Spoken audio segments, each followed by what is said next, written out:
difference? I did it. Okay, there's a difference between playing before. Playing, okay, so. Alright, are you a believer now? Oh, yes.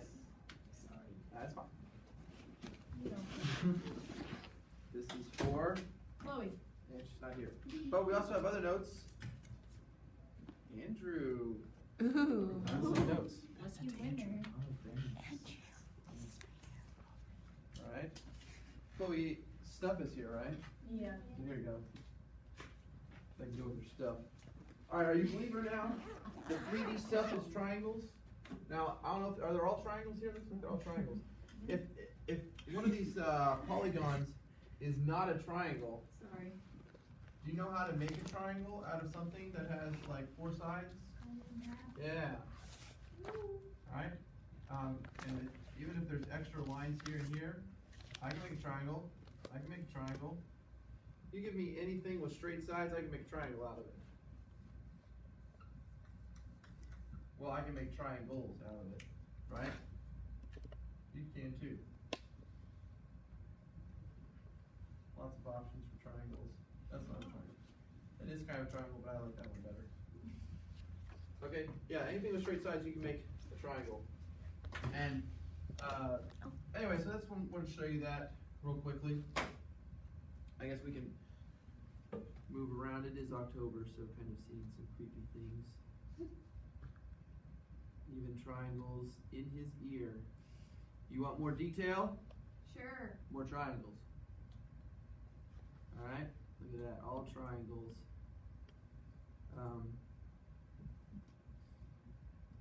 So this doesn't have to make scary faces. This program is called Fusion 360. My engineering students use it, not only to create 3D things which we can print, but also 3D things which you can then move around. I can't move this one right now, but you could move this crank and that would move this. So can you Up and 3D down. print that? Yes, you could, but it would all be in one piece. What you would want to do if you want to have something that has moving parts is you'd want to print it out as Individually? separate parts and then assemble it. Yeah. Alright. Chloe, you sticking around or you heading out? It's up to my parents. Okay. Alright. So just bear with us. I appreciate your participation. Presents. So, there you go, there's some 3D stuff. Now what we're going to do is we're going to utilize this program also because not only does it have a really amazing 3D system, but also has a pretty cool 2D system that's going to allow us to do some sketches. Before I tell you about that though, just a quick brief word. Next Wednesday is the PSAT and MSQT. PSAT stands for Practice SAT, and the SAT stands for Standardized Achievement Test. Anyway, next Wednesday, all sophomores, all juniors. Okay? It's also the National Merit Scholar qualifying test for juniors. Dang, already? Alright? Yeah, I know. So, it always sneaks up on us, but we've actually been prepared. You've been studying all sorts of different math throughout, you know, with your knowledge check, kind of getting your math level up, not necessarily all focused on trig. Has anybody done any trig? Some of y'all do some trig? But you've also been doing a lot of probably functions, a lot of algebra review, stuff like that, which is exactly what we wanted you to be ready for, and why one of the main reasons why I chose this this pathway regarding Alex and our homework and stuff like that. So tomorrow, if possible, I will give you a practice SAT, okay, to take home with you for the weekend. You'll be here on Friday too, but not really in here. If not tomorrow, then I'll give one to you on Monday so you can practice. We obviously will not be having class next Wednesday because you'll be taking that PSAT the whole period. The PSAT and MSQT, just to remind you, it's math and English. That's it. Okay? There's a calculator part and a non-calculator part on the math. If you do well on this test, it's the NMSQT for all juniors around the whole United States. Every junior next week is taking this test, unless they're sick. Okay? But pretty much 100% of the juniors almost are taking that test. It's called the National Merit Scholar Qualifying Test because there's an organization, the National Merit Scholar Organization, I don't know the technical term, anyway, if you do really well on that test, that opens up lots of doors for scholarships, okay? The highest level that you can get is a National Merit Scholar, and there are some schools that will give you a free ride, all tuition paid for, if you're a National Merit Scholar. Below that, there's a National Merit Semifinalist, there's National Merit Commended, okay? So if you're in the 90 percentile and up, then you're getting close to being in that range, okay? So if you haven't, I know you all have other homework, I know things are really kind of busy and stuff like that, we have an open house this week, but I would recommend that with a little bit of time that you'd otherwise spending doing lots of math homework, since I know your math homework isn't totally overbearing, pull up that good old Khan Academy and hit up some of those PSAT practice questions, okay? Because if you can't do good on this, then, like I said, opens up lots of doors, scholarships, things like that. Will I be able to take that again in like the future? The SAT again, yes, you can sign up and take the SAT as many times as they offer it and you want to pay the fee. The National Merit Scholar Qualifying Test, only for juniors, only next Wednesday. That's it. One Really? and done. How long is it? How long is it? It's like a 4-hour test. Or 3.5-hour test, something like I that. keep forgetting this. Is it like the PSAT? It is, yes, it is the PSAT, the National Merit Scholar Organization said we're going to use that test as our qualifying test. Oh. Okay, so that's why it goes by both names. Okay, so you took it last year as sophomores. Yes. Yes, sir. Yeah. So should be kind of familiar. Normally there's like an English, then a math, then an English, then a math. Calculator active one part, calculator inactive on the other math part. Okay. Other questions about that? It's a big deal. I recommend you get a good night's sleep. Like I said, we won't have class on Wednesday. Other question? Yes. One last thing. Sure. Is there somebody that we can talk to about like more details about it? Sure. Miss Durbin is organizing all the details about that, so if you want to talk to her. Okay. So she'd be the one.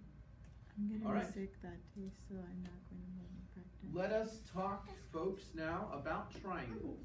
Okay? So, yesterday we talked about the law of sines. Okay? If you remember, the law of sines was how to find maybe a side or another, or it is possible also to find an angle given some other information. Does that sound familiar? Yes? Side. Given a triangle, I'll draw a picture here. You should have this on your notes. A, B, and C. And we had things like little a, little b, little c. And we said sine A over little a equals sine B over little b. Does that sound familiar? Mm-hmm. Okay. All right. Now I said that works every time that you have a triangle, except when it doesn't. And today we're going to be talking about the situations where it doesn't work. But we kind of basically need to back up a little bit before that and talk about a triangle and what makes a triangle and things like that, okay? So, some interesting things. Not every set of information I can give to you about triangles is describing a triangle. Let me give you an example. I'm going to give you 3 sides, Jaji. A triangle that has a side of 10, a side of 1, and a side of 2. Okay? Think about what that would look like. There's This 3 is a numbers. 100. 100? A side of 100. I'm going to draw this roughly to scale. A side of 1 and a side of 2.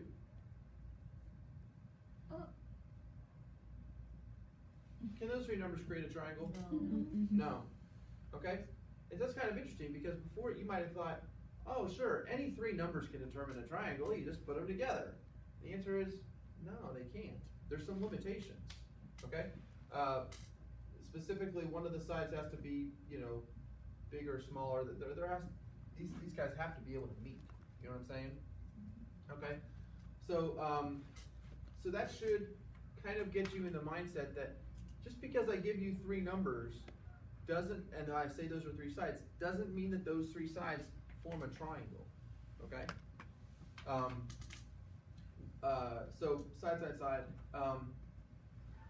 What if I told you 3 numbers that are somewhat maybe kind of close, like maybe 10 15, and 20. You think those might be able to form a triangle? Maybe, probably. I mean, that's, if I make this 10, 15 would be a little bit longer than that, but I'll kind of maybe kind of put it up like that, something like this. And then, well, that doesn't really look realistic then, okay? So maybe that's 15, and then 20 would be twice as long as this one.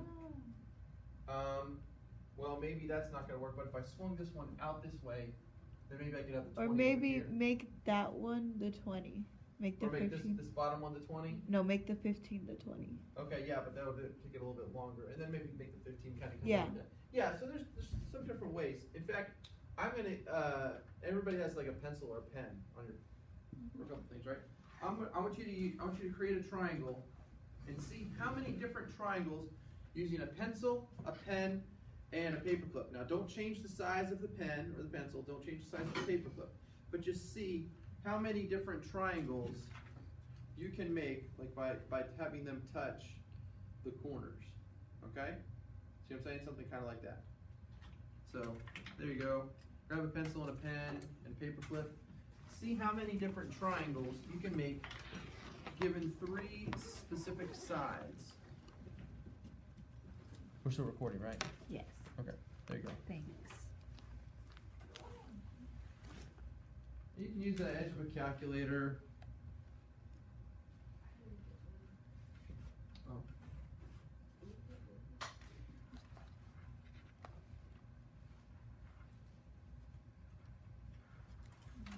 Rachel, how many triangles are we making here? So far, I've only got, well, 2.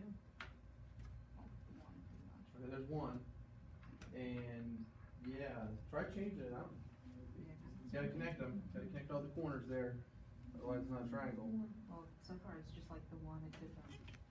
Different orientations. Yeah. I think it's just. Can anybody make more than 1? Not me. Yeah. Because one can be more of a right triangle, and then the other one can. Well, be but more- that's the case. You're kind of making that slide down a little bit. You see what I'm saying? Like what you're like Yeah. you're doing like oh, see, I can make it like a right angle. No, you can't, because you're when you start doing that, then this side This is getting smaller. is getting larger or smaller. You're Yeah. right, you're right. I'm gonna see if I can show you how to do this with this program here. So.